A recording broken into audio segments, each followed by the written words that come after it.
Un milliardaire est allé au tribunal pour régler un procès, et il a pleuré en entendant un garçon orphelin dire « J'ai faim. J'ai juste pris de la nourriture dans votre magasin parce que j'avais faim. » Jean-Luc Moreau, un homme d'affaires d'une cinquantaine d'années, se tenait dans le vaste bureau vitré qui surplombait la Seine et les toits de Paris. Sa silhouette élancée, toujours impeccable dans un costume sur mesure, incarnait à elle seule l'image du succès et de la puissance.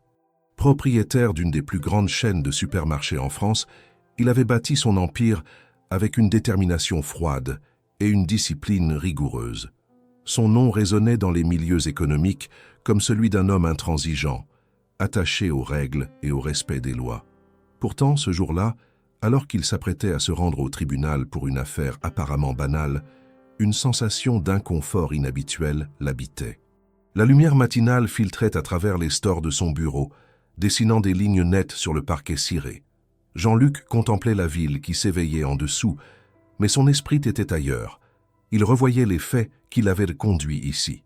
Une plainte avait été déposée contre lui, ou plutôt contre son entreprise. Un enfant, Lucas, avait été surpris en train de voler de la nourriture dans l'un de ses supermarchés.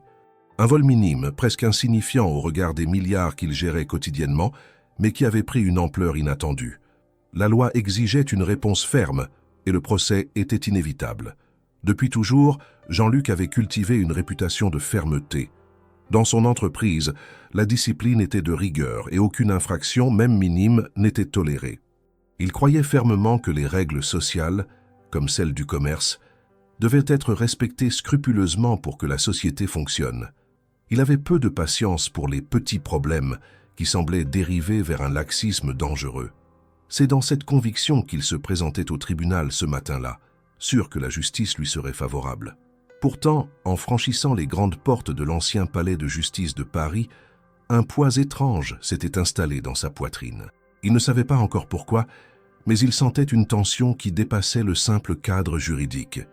L'atmosphère était différente, presque électrique. Lorsque la salle d'audience s'était remplie, son regard avait croisé celui d'un garçon assis sur le banc des accusés. Lucas, un enfant de 11 ans, maigre, les vêtements usés, le visage marqué par la précarité.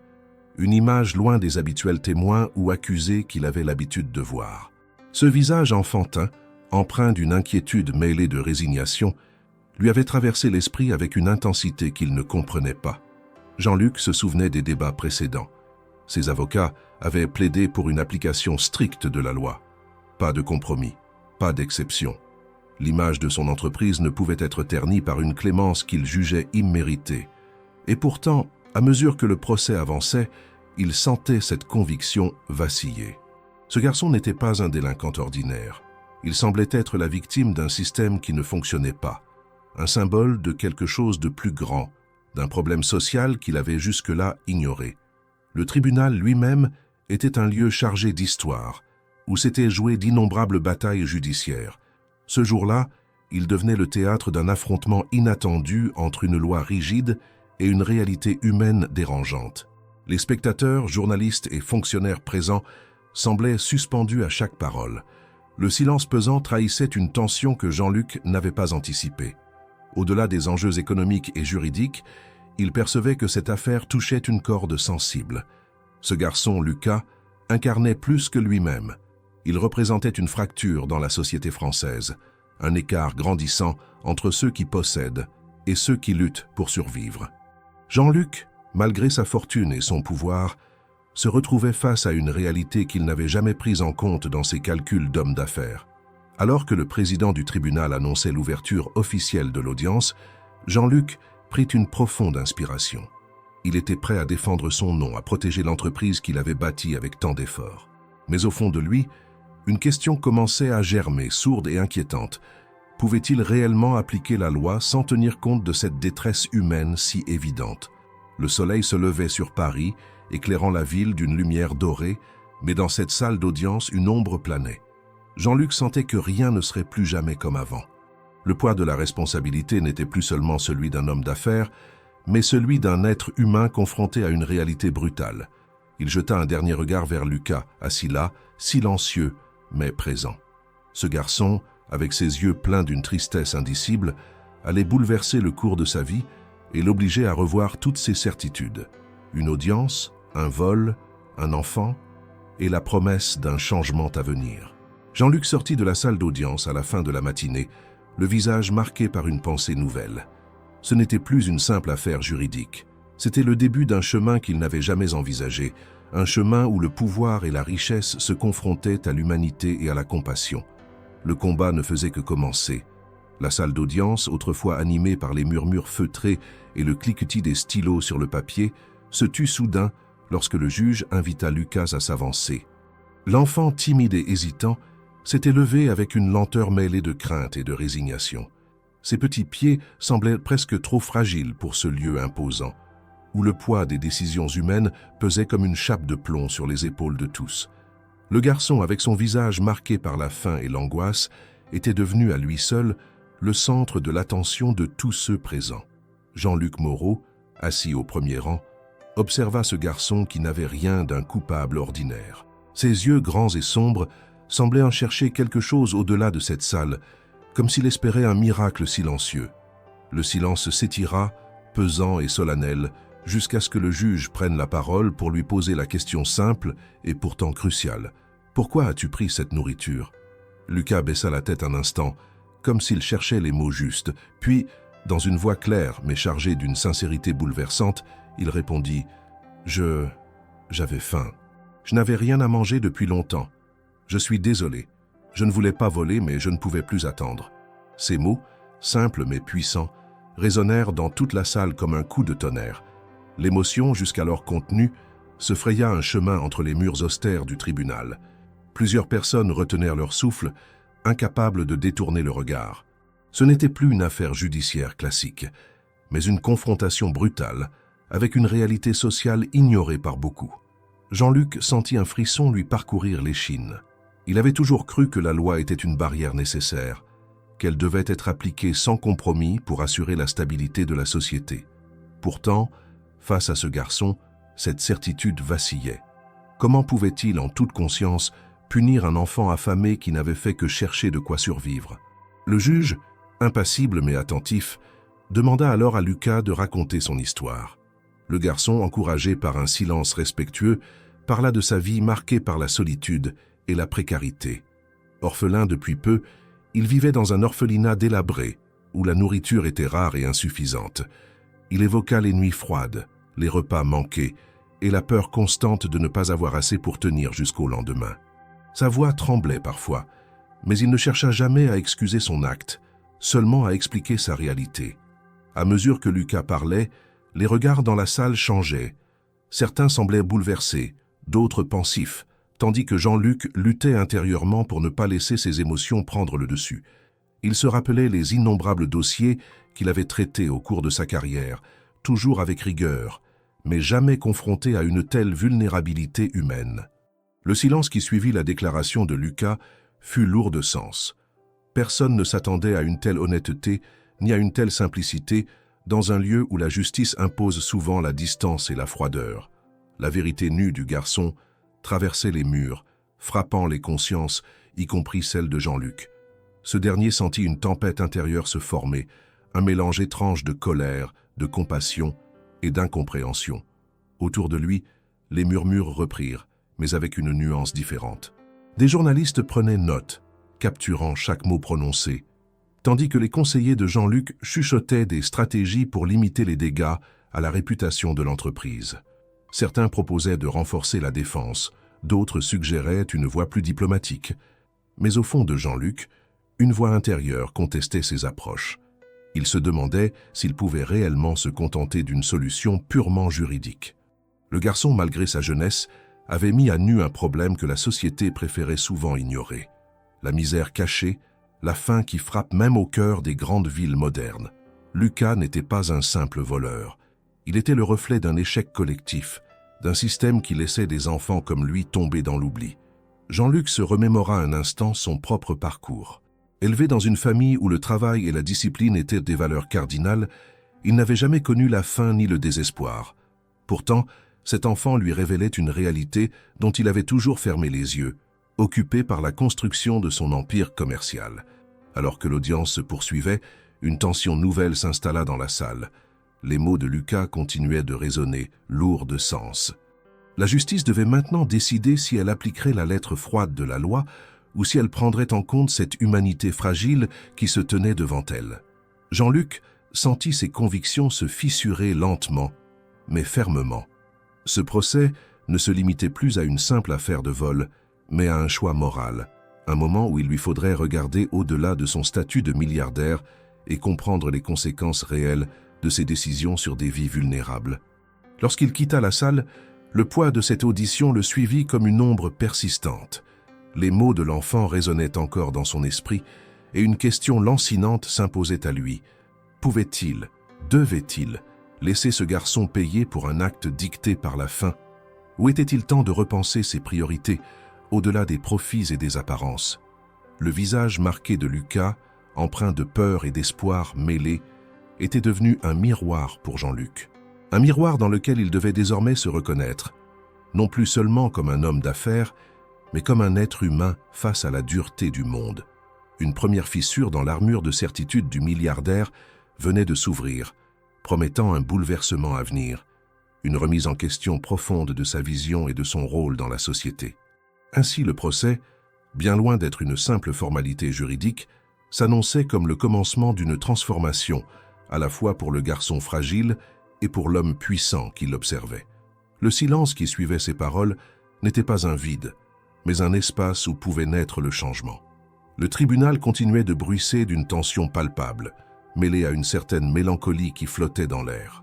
Après le témoignage poignant de Lucas, un nouvel acteur fit son entrée dans ce théâtre judiciaire, l'avocat du garçon.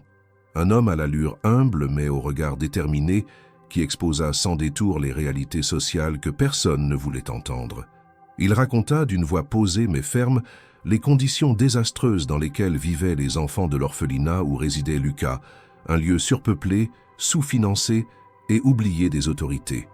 Les détails qu'il révéla peignaient un tableau sombre. Les repas, souvent insuffisants, n'étaient que des miettes dans la lutte quotidienne pour la survie. Il parla de ces enfants qui, faute d'autre choix, avaient parfois recours à de petits larcins pour apaiser une faim lancinante. Le système social français, bien que sophistiqué en apparence, montrait là ses limites flagrantes, laissant sur le bord du chemin ceux qui en avaient le plus besoin. Cette prise de parole bouleversa l'audience. Les regards se tournèrent à nouveau vers Jean-Luc Moreau, comme si chacun attendait de lui une réaction, une prise de position qui allait bien au-delà du simple cadre juridique. Le propriétaire de la chaîne de supermarchés, jadis implacable et sûr de lui, sentit pour la première fois un poids bien plus lourd que celui de la loi, le poids de la conscience collective et de l'opinion publique. En coulisses, la pression monta rapidement. Les représentants des médias, alertés par l'émotion suscitée, commencèrent à couvrir l'affaire avec une intensité grandissante. Des articles et des reportages prirent forme, peignant Jean-Luc sous des couleurs variables. D'un côté, le magnate des affaires, ferme et inflexible, de l'autre, un homme face à une injustice criante. Les réseaux sociaux, relais modernes de la voix du peuple, s'enflammèrent, divisant l'opinion entre ceux qui réclamaient une justice implacable et ceux qui plaidaient pour la clémence. Dans cette tempête médiatique, les actionnaires et les membres du conseil d'administration de Jean-Luc firent entendre leur voix. Ils craignaient pour la réputation de l'entreprise, pour la confiance des consommateurs, pour les résultats financiers. Les demandes se firent pressantes. Il fallait agir vite, montrer une posture ferme pour éviter toute contamination négative à l'image de la marque. Mais, paradoxalement, certains conseillers suggérèrent aussi une solution plus humaine, une initiative qui pourrait tourner la situation à l'avantage de Jean-Luc en valorisant son engagement social.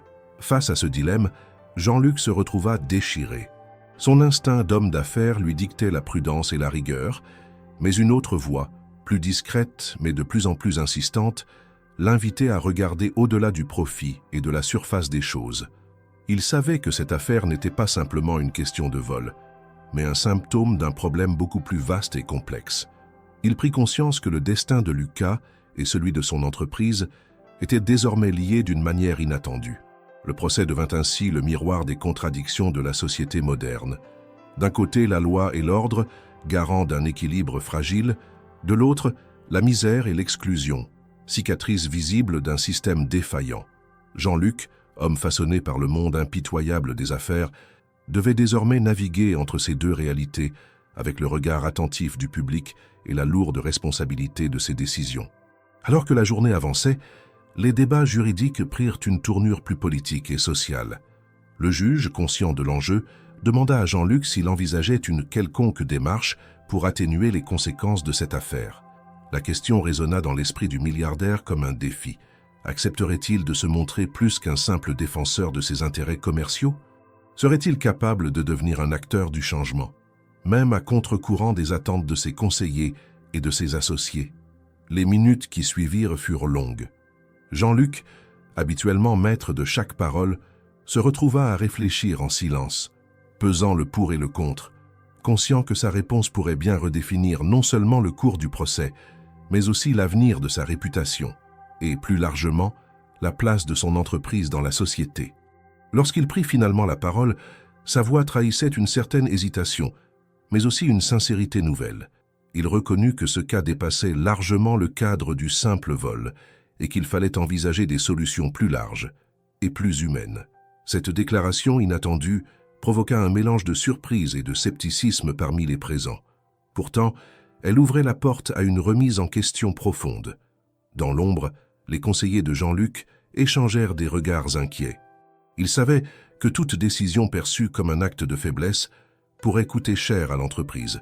Mais ils comprenaient aussi que la société exigeait désormais plus de transparence, de responsabilité sociale, et que le statu quo devenait intenable.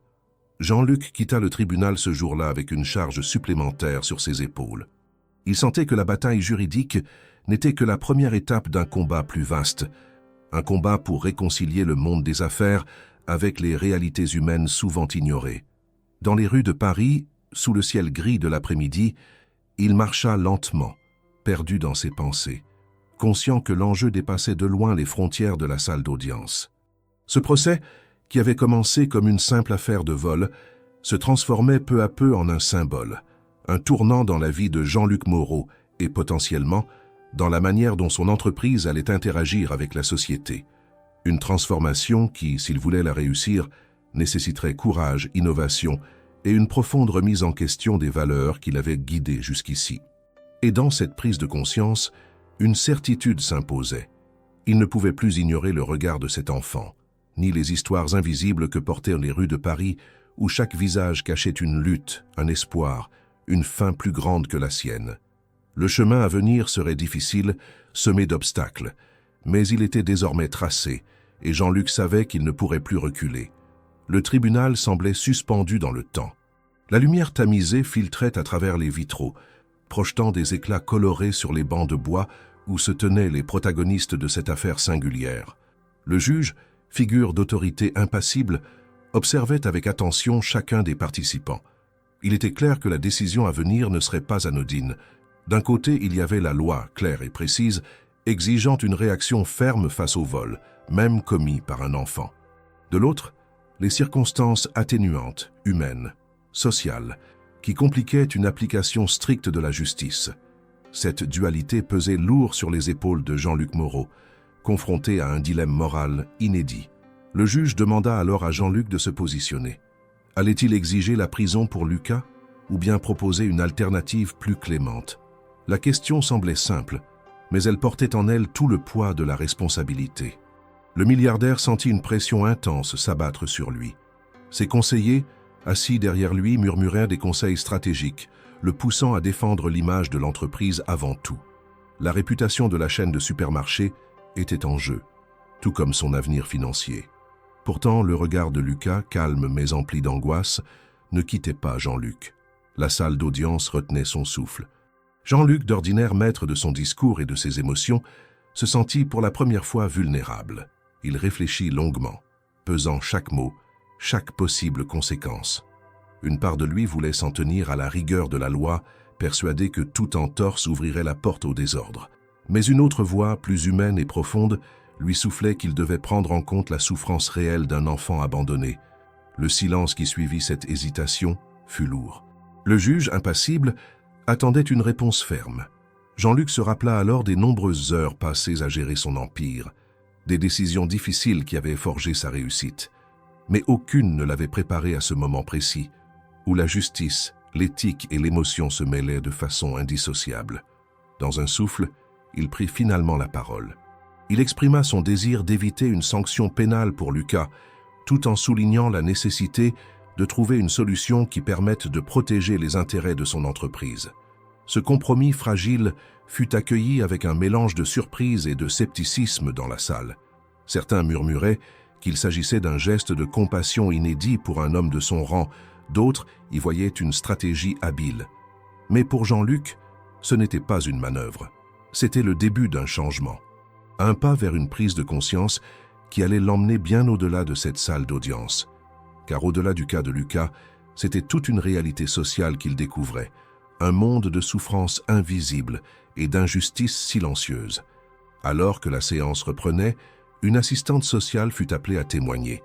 Elle apporta des preuves documentées sur la situation dramatique de l'orphelinat où vivait Lucas. Les rapports montraient un lieu surchargé, avec des ressources insuffisantes pour répondre aux besoins essentiels des enfants. Les cas de petits vols motivés par la faim n'étaient pas isolés, mais malheureusement fréquents. Cette révélation fit l'effet d'un choc dans la salle, renforçant la dimension humaine de cette affaire. Jean-Luc écoutait attentivement, conscient que cette vérité révélée allait influencer sa décision finale. Il sentait la complexité de la situation se déployer devant lui, et avec elle, le poids de la responsabilité qui lui incombait non seulement en tant qu'homme d'affaires, mais aussi en tant que citoyen. Le tribunal prit alors une pause. Jean-Luc, seul dans un couloir silencieux, s'appuya contre un mur froid. Il ferma les yeux, tentant de trouver la clarté dans ce tourbillon d'émotions et d'enjeux. Il savait que sa décision ne pouvait se limiter à ce procès. Elle devait annoncer une volonté de changement, une nouvelle manière d'envisager le rôle de son entreprise dans la société. Les minutes s'écoulèrent lentement, chaque seconde accentuant cette tension intérieure. Lorsqu'il retourna dans la salle, son visage affichait une détermination nouvelle, mais aussi une vulnérabilité rarement montrée en public. Il déclara alors vouloir explorer des alternatives à la sanction pénale, impliquant notamment un engagement de sa part pour améliorer les conditions des enfants en situation de précarité. Cette annonce fit l'effet d'une bombe. Le juge, les avocats, le public, tous perçurent qu'un tournant venait d'être amorcé. Jean-Luc comprit à cet instant que le chemin serait ardu. Il allait devoir affronter non seulement le système judiciaire, mais aussi les résistances internes à son entreprise, les doutes de ses proches collaborateurs et l'opinion publique souvent intransigeante. Mais il était prêt à relever ce défi, conscient que cette décision marquait le début d'une transformation profonde, nécessaire et inévitable. Ce jour-là, au cœur du palais de justice, le poids de la loi et le poids de la compassion s'étaient rencontrés.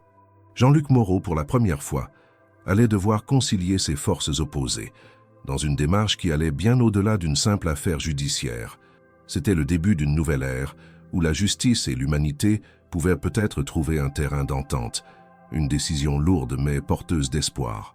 L'audience avait été interrompue par l'arrivée inattendue d'une assistante sociale, dont les rapports et témoignages apportaient une lumière crue sur la réalité à laquelle Lucas et d'autres enfants étaient confrontés. Jean-Luc Moreau écoutait, silencieux, chaque détail évoqué dans cette salle d'audience chargée d'une atmosphère lourde, mêlant à la fois espoir et fatalité. Les documents présentés étaient implacables. Ils retraçaient l'histoire récente de Lucas, un garçon de 11 ans, devenu orphelin suite à un accident tragique qui avait coûté la vie à ses 2 parents. Cet événement dévastateur avait plongé l'enfant dans une solitude abyssale, sans ressources ni repères solides.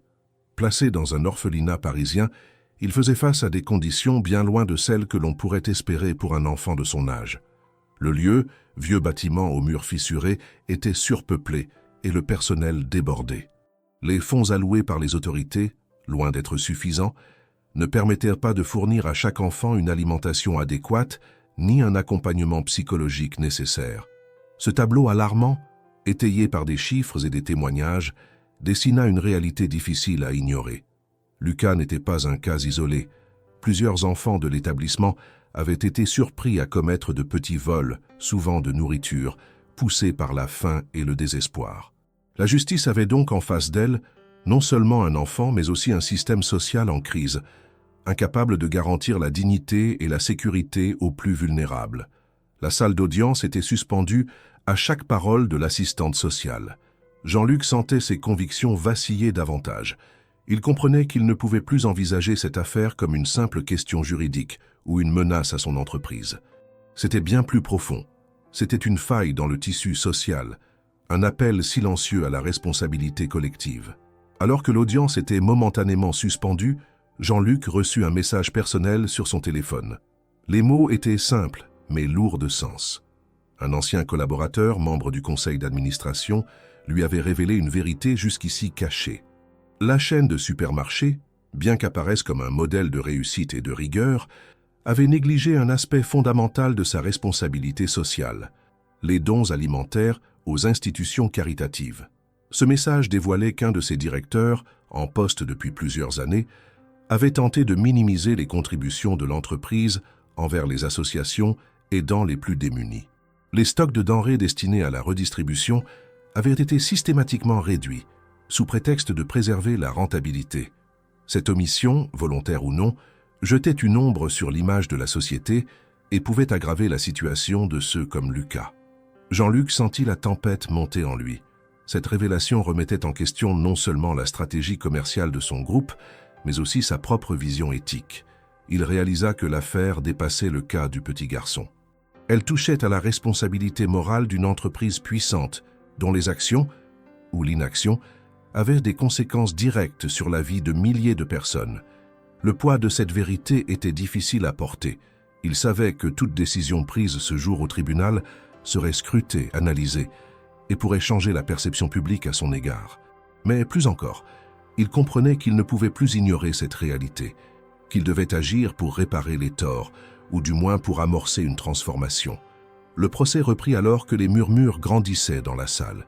Jean-Luc, désormais conscient de l'enjeu, se préparait à affronter non seulement le regard du tribunal, mais aussi celui de la société tout entière. Il mesurait l'ampleur de la tâche qui l'attendait. Comment concilier rigueur économique et responsabilité sociale? Comment redéfinir le rôle d'une entreprise dans un monde marqué par l'injustice et la pauvreté? Dans ce moment de doute et de remise en question, il sentit une force nouvelle l'animer. Ce n'était plus seulement le chef d'entreprise qu'il était, mais un homme confronté à ses propres limites et à son devoir d'humanité. Cette dualité allait façonner les choix à venir. Alors que l'audience se poursuivait, il décida intérieurement que sa réponse ne se limiterait pas à la défense classique. Il voulait faire plus, proposer une solution qui pourrait changer la donne, redonner de l'espoir à ceux qui, comme Lucas, avaient été laissés pour compte. La journée s'acheva sur cette tension entre doute et promesse.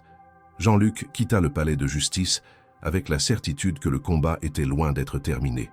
Mais il savait désormais qu'il ne pourrait plus fermer les yeux, ni fuir la réalité derrière ses affaires et ses succès. Ce jour-là, un homme se transforma. Et avec lui, peut-être, une entreprise tout entière, capable de s'engager sur un chemin nouveau, plus juste et plus humain. La route serait longue et semée d'embûches, mais elle était désormais tracée, et chaque pas compterait. Alors que Jean-Luc Moreau quittait le tribunal ce jour-là, son esprit était traversé par un tourbillon d'émotions contradictoires.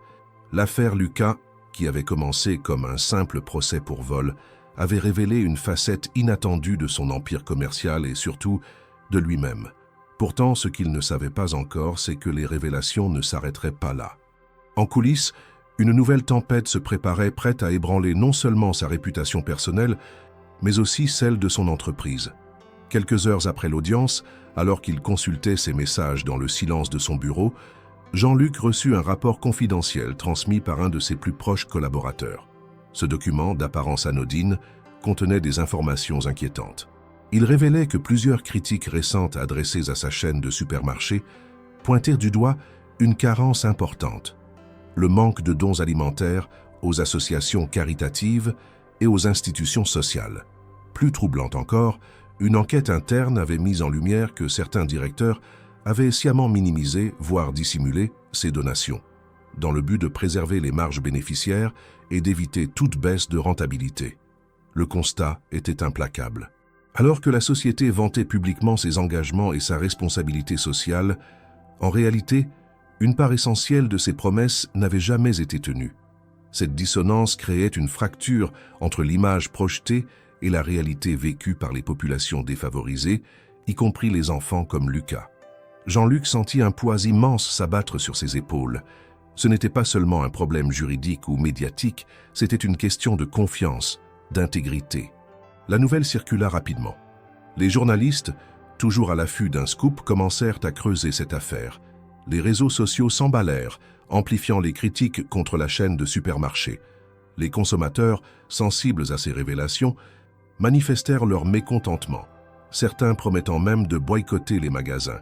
Les concurrents, eux, n'hésitèrent pas à exploiter cette faiblesse pour gagner du terrain. Dans ce contexte explosif, les réunions au siège de l'entreprise se multiplièrent. Jean-Luc, entouré de ses conseillers et directeurs, fut confronté à une opposition frontale. Plusieurs membres du conseil d'administration craignaient que toute tentative de changement ne mette en péril les résultats financiers et la stabilité du groupe. La pression était intense. Il fallait préserver l'image, contrôler les dégâts et surtout éviter que cette crise ne se propage davantage. Pourtant, au fond de lui, Jean-Luc sentait que l'heure était venue d'assumer ses responsabilités, de transformer cette crise en une opportunité de renouveau. Il comprenait que la confiance ne se restaurait pas par des discours ou des manœuvres de communication, mais par des actes concrets, visibles et durables. Cette prise de conscience était douloureuse, car elle remettait en question des années de gestion rigoureuse et de recherche de profit. Face aux résistances internes, Jean-Luc dut puiser dans ses ressources personnelles. Il engagea des discussions franches avec ses équipes, exposant sa vision d'un changement nécessaire, non seulement pour redorer l'image de la société, mais aussi pour faire réellement une différence dans la vie des plus démunis. Il proposa la mise en place d'un programme de dons alimentaires renforcé, en partenariat avec des associations locales, avec un suivi rigoureux et transparent. Cette annonce provoqua un véritable séisme au sein de l'entreprise. Certains y virent un acte de courage et d'engagement, d'autres une menace à la rentabilité et au contrôle traditionnel. Les débats furent âpres, les compromis difficiles à trouver. Jean-Luc réalisa que la transformation qu'il envisageait allait au-delà des simples mesures commerciales. C'était une révolution culturelle, un changement de paradigme profond qui remettait en cause les pratiques établies et les intérêts personnels.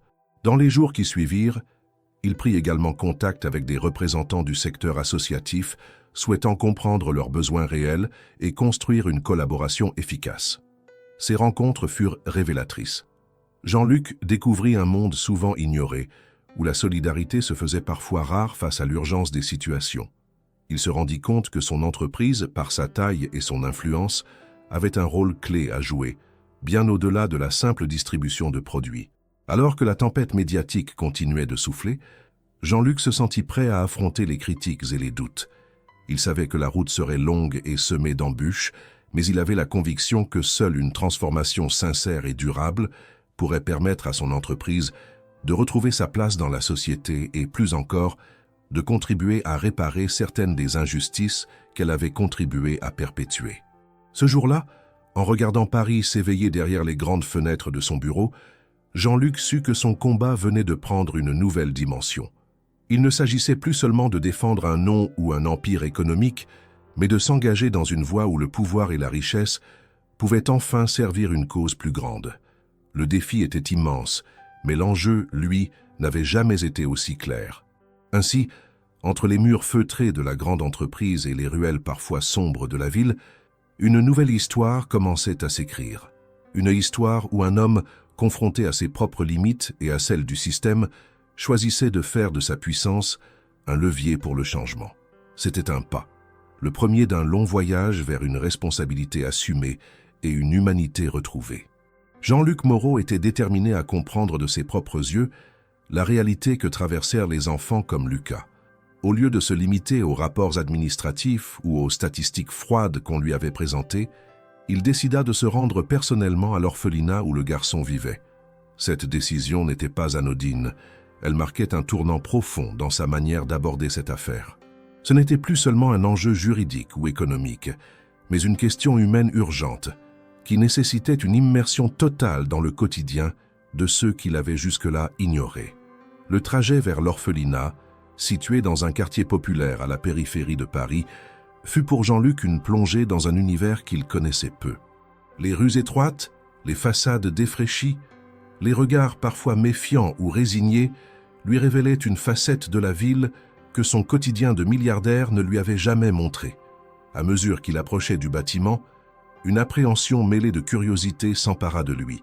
L'orphelinat était un vieil édifice aux murs fatigués par le temps, dont les fenêtres laissaient filtrer une lumière faible et vacillante. À l'intérieur, l'atmosphère était lourde, chargée d'un mélange d'espoir ténu et de fatigue. Jean-Luc fut accueilli par la directrice, une femme énergique mais visiblement épuisée, qui lui fit visiter les lieux avec franchise et sans artifice. Chaque pièce, chaque couloir semblait porter le poids de la précarité. Les dortoirs surpeuplés, les salles de classe sommaires, les espaces de vie où l'on sentait que chaque centimètre carré était précieux. Au contact des enfants, Jean-Luc sentit une émotion profonde l'envahir. Les regards qu'il croisa étaient emplis d'une innocence fragile, d'un besoin criant de reconnaissance et de sécurité. Il rencontra Lucas, qui le salua timidement, ses yeux trahissant une méfiance naturelle, mais aussi une lueur d'espoir. L'enfant, plus maigre qu'il ne l'avait imaginé, portait les traces visibles de la faim et du stress, mais il était également curieux, avide d'un regard bienveillant. Jean-Luc prit le temps de discuter avec les éducateurs, des hommes et des femmes engagés, souvent sous-payés et débordés, qui faisaient leur possible pour offrir un semblant de normalité à ces enfants brisés. Ils racontèrent les difficultés quotidiennes, le manque de ressources, la surcharge, l'isolement des enfants et les cas récurrents de petits vols ou de fugues, conséquence directe d'une souffrance mal contenue. La visite fut un choc pour Jean-Luc. Il réalisait que la précarité n'était pas un concept abstrait, mais une réalité tangible, palpable, à laquelle il devait désormais faire face sans détour. La pauvreté des lieux contrastait violemment avec l'opulence dont il était entouré dans son univers d'affaires. Ce fossé entre deux mondes, qui se côtoyaient sans jamais réellement se rencontrer, le frappait avec une intensité nouvelle. En quittant l'orphelinat, Jean-Luc sentit une responsabilité écrasante peser sur ses épaules. Il n'était plus question d'une simple décision judiciaire ou d'une stratégie commerciale. Il avait vu, touché, compris la souffrance de ses enfants. Il s'était confronté à la dureté d'un système qui laissait trop souvent les plus vulnérables à l'abandon. Cette expérience transforma son regard et renforça sa détermination à agir. De retour à son bureau, Jean-Luc commença à réfléchir aux moyens concrets pour améliorer la situation. Il savait que ses paroles seules ne suffiraient pas. Il fallait des actes, des engagements précis, des ressources dédiées. Il envisagea de créer un partenariat durable entre sa chaîne de supermarchés et les institutions sociales, un mécanisme transparent de dons alimentaires, mais aussi un soutien financier pour améliorer les conditions de vie et d'apprentissage des enfants. Pourtant, il pressentait déjà que cette vision nouvelle allait rencontrer de fortes résistances au sein de son entreprise. Les logiques financières et les intérêts établis ne seraient pas faciles à convaincre. Il allait devoir faire preuve d'une grande force de persuasion et d'un leadership renouvelé. Cette visite à l'orphelinat fut aussi pour Jean-Luc un moment d'humilité. Il comprenait que la richesse, aussi importante soit-elle, ne pouvait remplacer la solidarité et l'engagement personnel.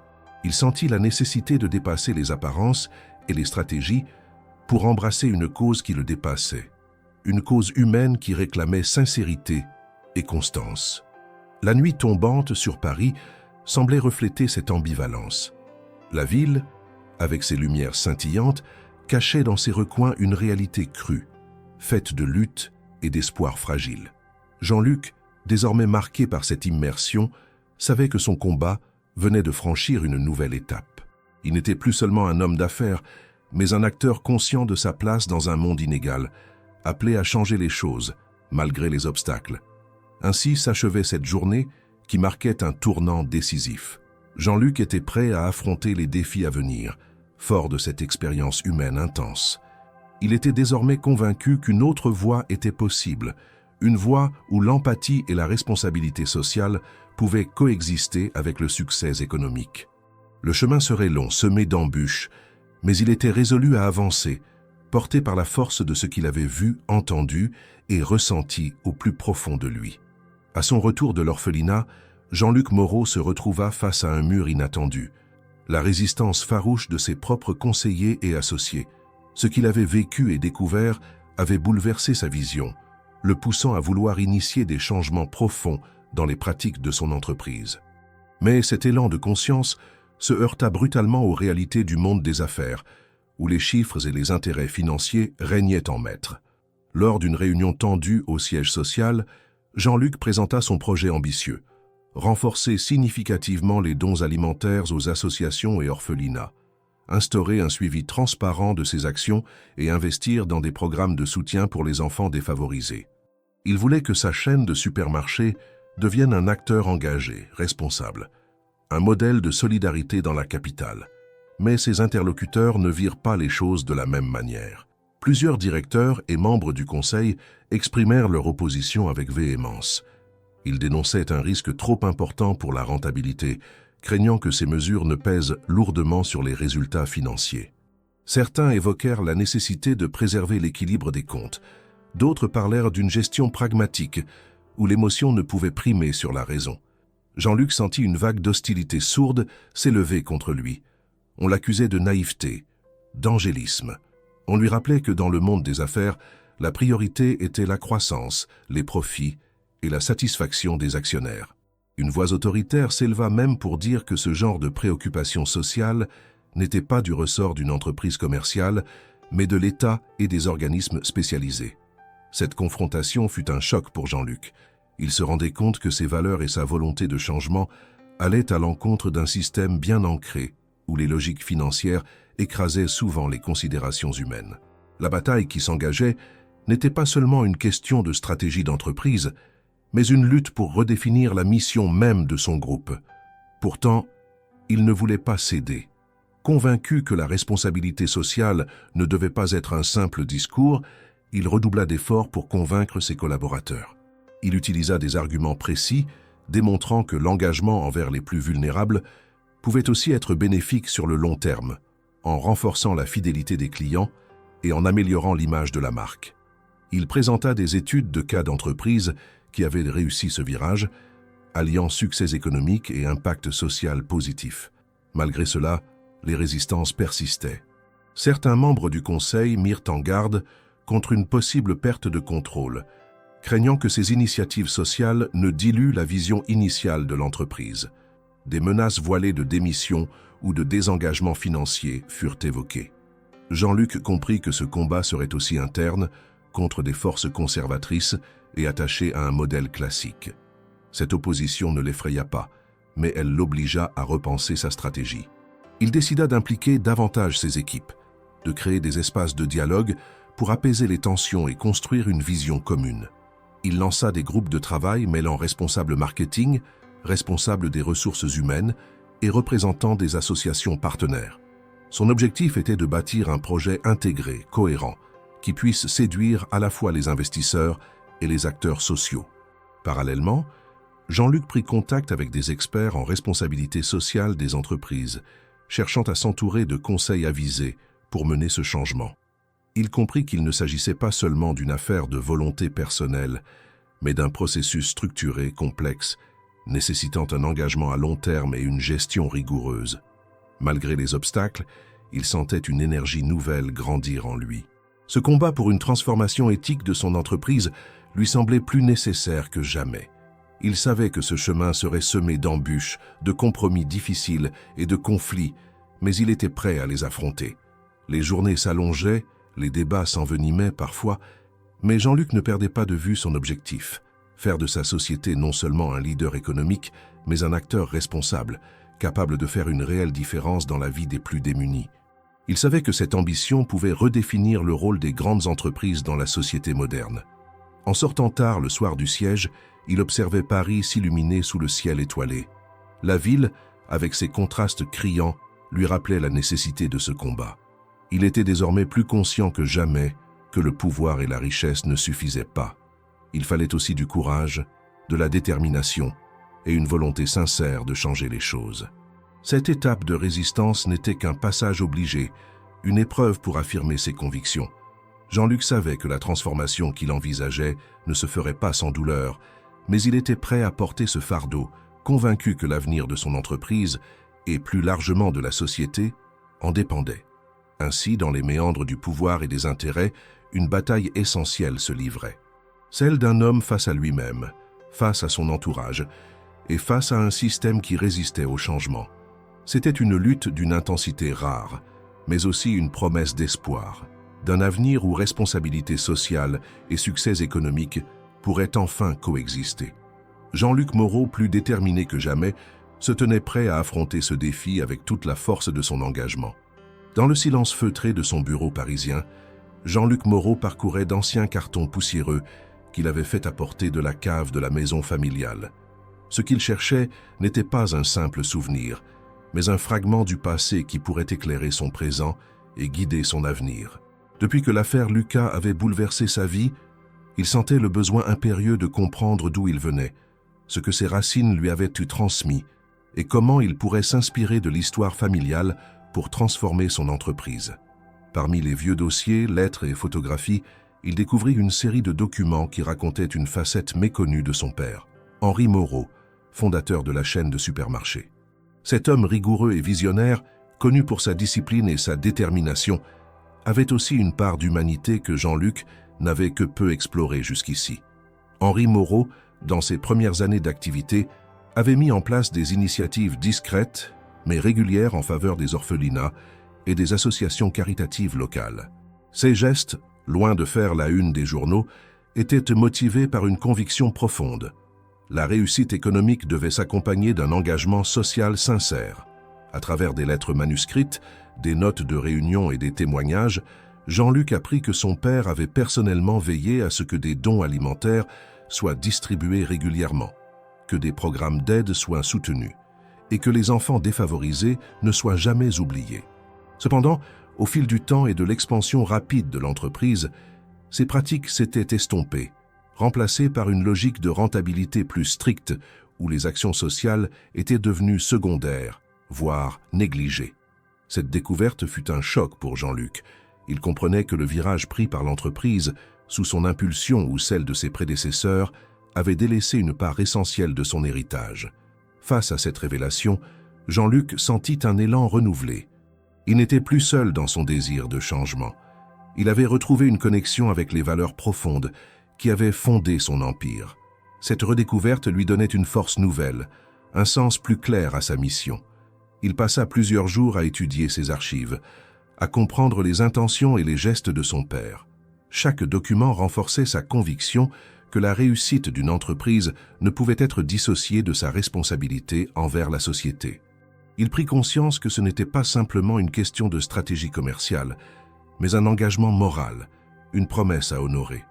Avec cette nouvelle inspiration, Jean-Luc prépara un discours destiné à ses équipes et au conseil d'administration.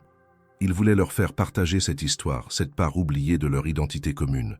Il espérait ainsi rallier ses collaborateurs à cette vision d'un leadership éthique et engagé. Le jour de la présentation, dans une salle de réunion où l'atmosphère oscillait entre scepticisme et curiosité, Jean-Luc raconta l'histoire de son père, ses gestes de solidarité et le chemin parcouru depuis. Il expliqua pourquoi il était essentiel de renouer avec cet héritage, non pas par nostalgie, mais par responsabilité et lucidité face aux défis actuels. Il proposa un plan concret, la mise en place d'un programme social ambitieux, intégrant dons alimentaires, soutien aux orphelinats et à d'autres institutions, mais aussi des initiatives d'accompagnement éducatif et social pour les enfants défavorisés. Il insista sur l'importance de la transparence, de l'engagement durable et de la collaboration avec des partenaires fiables. Cette intervention suscita des réactions diverses. Certains, touchés par cette histoire et convaincus par les arguments, exprimèrent leur soutien. D'autres restèrent prudents, craignant les implications financières et les changements organisationnels. Mais l'essentiel était là. Le débat était lancé et la prise de conscience collective commençait à se faire jour. Jean-Luc sentit qu'il avait franchi une étape cruciale. En se réappropriant cet héritage oublié, il avait trouvé une boussole pour orienter ses actions futures. Il savait que la route serait encore longue, que les résistances ne disparaîtraient pas du jour au lendemain, mais il était prêt à affronter ces défis avec une détermination renforcée. Par ailleurs, il décida de rencontrer des anciens collaborateurs de son père, des personnes qui avaient vécu cette époque où la responsabilité sociale était un pilier fondamental de l'entreprise. Ces échanges furent riches et inspirants, apportant des éclairages précieux sur la manière dont ces valeurs pouvaient être adaptées aux réalités contemporaines. Ce retour aux sources permit aussi à Jean-Luc de mieux comprendre les mécanismes internes qui avaient conduit à l'abandon progressif de ses engagements. Il identifia des blocages, des choix stratégiques, mais aussi des occasions manquées. Cette analyse critique l'aida à construire une feuille de route claire pour restaurer cette dimension sociale sans compromettre la viabilité économique. Le lendemain, armé de cette vision éclairée, Jean-Luc prit contact avec des associations partenaires, leur proposant un dialogue ouvert et constructif. Il voulait bâtir des ponts solides, fondés sur la confiance et la coopération. Cette démarche, fondée sur l'humilité et l'écoute, marquait un nouveau départ. La lumière du matin éclairait Paris d'une lueur douce lorsque Jean-Luc sortit de son bureau, le cœur plus léger et l'esprit plus clair. Il savait que les défis restaient nombreux, mais il sentait aussi que le chemin choisi était le bon, celui d'une entreprise qui se reconnectait à son humanité profonde, portée par un engagement sincère. Ce jour-là, entre passé et avenir, un homme avait retrouvé ses racines et décidé de les faire fructifier, pour que l'histoire de sa famille et celle de son entreprise s'écrivent désormais en lettres d'espoir, de justice et de solidarité. Un héritage retrouvé, un engagement à jamais renouvelé. Le tribunal était à nouveau rempli, la tension palpable, comme si chaque personne présente sentait que l'instant qui allait suivre marquerait un tournant décisif. Jean-Luc Moreau s'avança avec calme et détermination, le visage marqué par les tourments récents, mais aussi illuminé d'une nouvelle conviction. Ce jour-là, il n'était plus seulement un homme d'affaires venu défendre ses intérêts, mais un porteur d'une vision, d'une promesse de changement. Lorsque le juge lui donna la parole, Jean-Luc prit une profonde inspiration.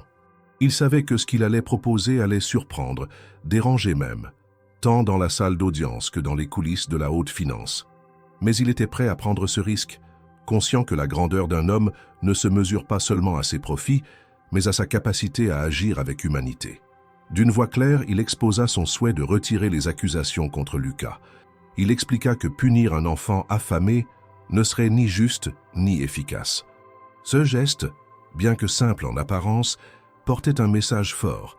La justice pouvait aussi être compassion, mais ce n'était que le début. Jean-Luc annonça ensuite un plan ambitieux, une initiative sociale sans précédent. Il proposa de lancer un programme de soutien aux enfants en situation de précarité à Paris, en partenariat avec des associations, des orphelinats et des institutions locales. Ce programme inclurait non seulement la distribution régulière de nourriture, mais aussi un accompagnement éducatif, psychologique et social. Il s'engagea à ce que sa chaîne de supermarchés devienne un acteur clé de ce projet, mettant à disposition des ressources, des infrastructures et une transparence totale. Cette proposition provoqua un choc dans la salle. Certains murmuraient, d'autres échangeaient des regards incrédules.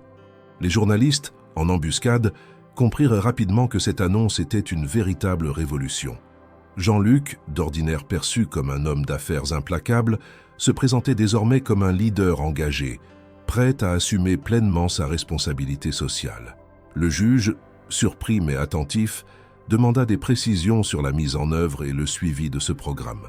Jean-Luc expliqua que des rapports publics seraient régulièrement publiés, avec un comité de surveillance incluant des représentants des associations partenaires, des experts indépendants et même des membres de la communauté locale. Il voulait garantir que ces engagements ne resteraient pas des promesses vaines, mais se traduiraient par des actions concrètes et mesurables. Malgré cette annonce courageuse, les critiques ne tardèrent pas à émerger. Certains avocats et experts pointèrent du doigt les risques financiers, la complexité de la gestion d'un tel programme et la difficulté de concilier ces engagements avec les exigences des actionnaires. Des doutes furent exprimés sur la sincérité et la viabilité de cette démarche. Jean-Luc répondit avec fermeté. Il reconnut que le chemin serait ardu, que des sacrifices seraient nécessaires, mais il affirma que c'était un pari qui valait la peine d'être tenté.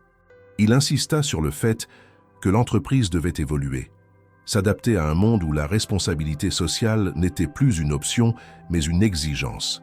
Il cita des exemples de sociétés internationales qui avaient su intégrer ces valeurs et en tirer une force nouvelle. Cette intervention marqua un tournant. Les débats juridiques laissèrent place à une réflexion plus large sur le rôle des entreprises dans la société contemporaine. Jean-Luc devint le symbole d'une nouvelle ère, où la puissance économique pouvait rimer avec engagement et empathie. À l'issue de l'audience, Plusieurs membres du conseil d'administration exprimèrent leur soutien, tandis que d'autres restèrent prudents, mais intrigués. L'affaire Lucas, loin d'être un simple procès, s'était transformée en un catalyseur de changement, une opportunité de repenser les relations entre affaires et solidarité. Jean-Luc sortit du tribunal sous les flashs des photographes, conscient que son geste serait scruté et analysé. Il savait que les prochains mois seraient déterminants, que les obstacles ne manqueraient pas, mais il était prêt à relever ce défi. Il sentait au fond de lui que cette décision pouvait non seulement changer la vie d'un enfant, mais aussi inspirer une transformation profonde dans la manière dont les entreprises abordaient leur rôle social. Cette journée, gravée dans les annales judiciaires et médiatiques, fut le point de départ d'un parcours audacieux. Jean-Luc, désormais conscient de l'impact de ses choix, s'engageait sur une voie nouvelle, celle d'un leadership responsable et visionnaire. Un pari risqué mais porteur d'espoir, où la justice, l'économie et l'humanité pouvaient enfin se rencontrer pour écrire une histoire différente, plus juste et plus humaine. Alors que le procès continuait de faire les gros titres, un phénomène inattendu commença à émerger au sein même de la chaîne de supermarchés dirigée par Jean-Luc Moreau. Sans que ce dernier ne le contrôle entièrement, une mobilisation silencieuse mais puissante s'organisait, portée par des employés et des volontaires touchés par l'histoire de Lucas et l'engagement nouveau de leur patron. Tout avait commencé dans les couloirs des magasins où des discussions animées prenaient place entre collègues, souvent à voix basse, sur la situation de cet enfant et sur les actions que chacun pourrait entreprendre pour faire une différence. Peu à peu, ce souffle d'empathie gagna en ampleur. Certains employés commencèrent à collecter des denrées, à organiser des collectes pour les associations locales, à proposer leur temps pour accompagner les enfants des orphelinats. Ce mouvement spontané, nourri par la prise de conscience collective, créa une dynamique nouvelle au sein de l'entreprise. Les valeurs de solidarité et d'entraide, longtemps mises de côté au profit des objectifs commerciaux, retrouvèrent une place centrale, insufflant une énergie nouvelle aux équipes souvent habituées à la routine et à la pression. Jean-Luc, informé de cette mobilisation, ressentit une profonde émotion. Il comprit que le combat qu'il menait dépassait désormais le cadre formel des décisions stratégiques. C'était une véritable révolution humaine qui s'opérait, une reconnexion authentique entre les individus au-delà des rôles hiérarchiques et des contraintes professionnelles. En parallèle, plusieurs volontaires extérieurs, inspirés par le courage et la sincérité de Lucas, s'engagèrent pour soutenir les actions du programme social. Des associations, des bénévoles, mais aussi des citoyens ordinaires, touchés par cette histoire poignante, décidèrent d'apporter leur aide, apportant ressources, savoir-faire et énergie. Ce mouvement prit une dimension telle qu'il attira l'attention des médias, qui mirent en lumière cette vague de solidarité née au cœur même de l'entreprise.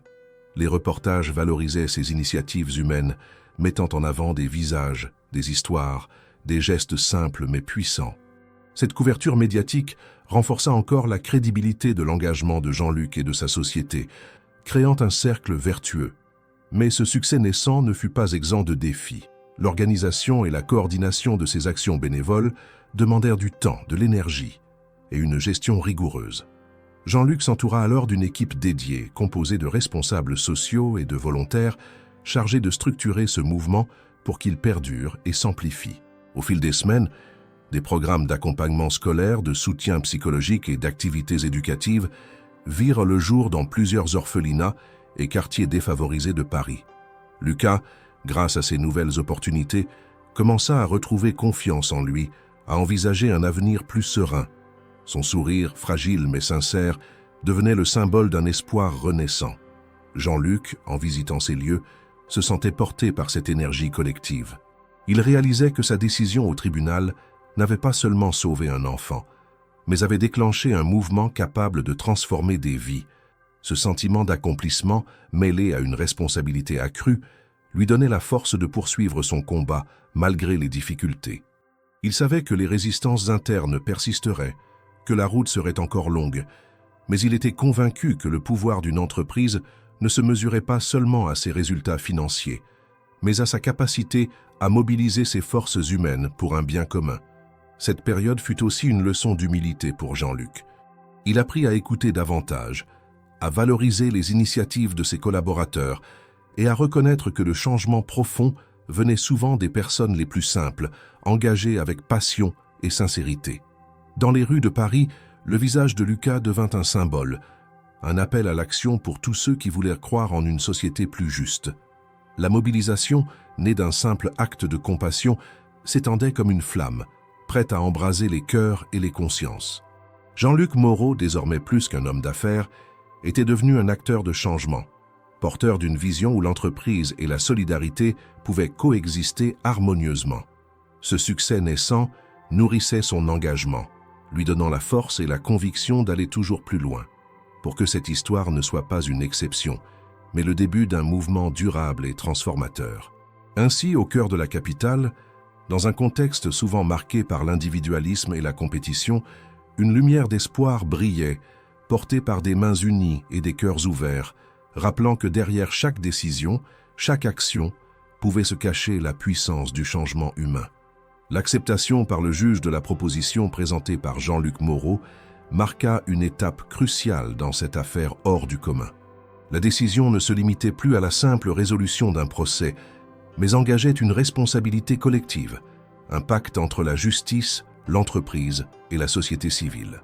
Le programme social promis par Jean-Luc fut officiellement validé, sous réserve d'un suivi strict et d'une transparence totale. Cette nouvelle fut accueillie avec enthousiasme par une grande partie de l'opinion publique. Les médias relayèrent largement cette évolution, mettant en avant le changement de posture d'un homme d'affaires autrefois perçu comme inflexible. Les journalistes soulignèrent la dimension innovante et courageuse de ce choix, donnant à l'entreprise une image renouvelée et porteuse d'espoir. Jean-Luc, conscient de l'importance de ses engagements, s'investit pleinement dans la mise en œuvre du programme. Il créa une cellule dédiée au sein de sa société, composée de spécialistes en responsabilité sociale, d'experts du secteur associatif et de représentants des communautés concernées. Cette équipe fut chargée d'élaborer les plans d'action, de coordonner les interventions et surtout de garantir la rigueur dans le suivi des résultats. Un des principes fondamentaux de cette démarche fut l'instauration de rapports publics réguliers. Ces documents, accessibles à tous, détaillaient les actions menées, les ressources mobilisées et les impacts constatés sur le terrain. Cette transparence visait à instaurer une confiance durable avec les parties prenantes, tout en suscitant une émulation positive au sein de l'entreprise et de la société. Dans les mois qui suivirent, plusieurs partenariats solides furent noués avec des orphelinats, des associations de quartier, des écoles et des centres sociaux. Ces collaborations permirent d'organiser des distributions alimentaires régulières, mais aussi des activités éducatives et de soutien psychologique pour les enfants en difficulté. L'impact fut tangible. Les enfants bénéficiaires retrouvèrent une meilleure alimentation, un accompagnement adapté et des perspectives d'avenir plus sereines. Jean-Luc s'impliqua également dans le suivi de ces actions. Il visita régulièrement les lieux, échangea avec les équipes sur le terrain et écouta les témoignages des enfants et des éducateurs. Ces rencontres lui permirent de rester connecté à la réalité, d'ajuster les stratégies et de nourrir sa motivation. Malgré cette dynamique positive, la mise en œuvre du programme ne fut pas sans obstacles. Des résistances internes subsistaient, certaines pratiques anciennes tardaient à disparaître et des défis logistiques et financiers demandaient une gestion rigoureuse. Jean-Luc dut faire preuve d'une grande ténacité pour maintenir le cap, encourager l'adhésion et surmonter les difficultés.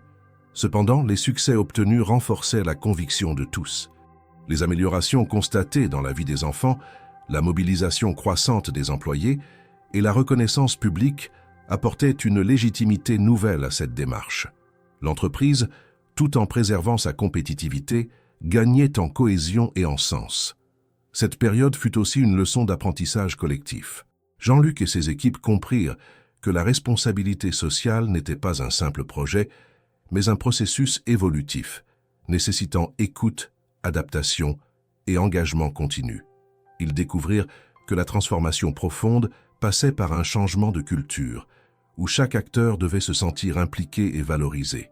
La médiatisation croissante attira de nouveaux partenaires, des financements complémentaires et suscita l'intérêt d'autres entreprises et institutions. Ce réseau élargi ouvrait des perspectives prometteuses, renforçant l'impact et la pérennité des actions. Pour Jean-Luc, cette expérience représentait une véritable renaissance. Il voyait désormais son entreprise non seulement comme un moteur économique, mais comme un levier de progrès social capable d'influencer positivement la vie de milliers de personnes. Cette responsabilité, loin d'être un poids, devenait une source d'inspiration et de fierté.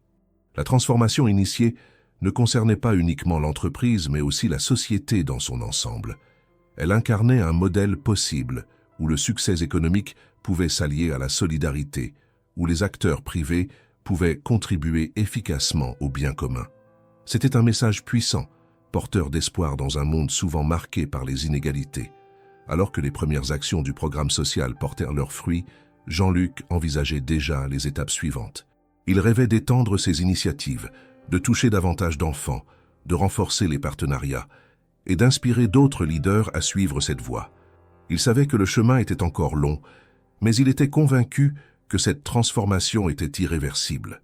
Ainsi, dans les couloirs feutrés du siège social, dans les ruelles animées des quartiers populaires et dans les yeux des enfants aidés, une histoire nouvelle s'écrivait.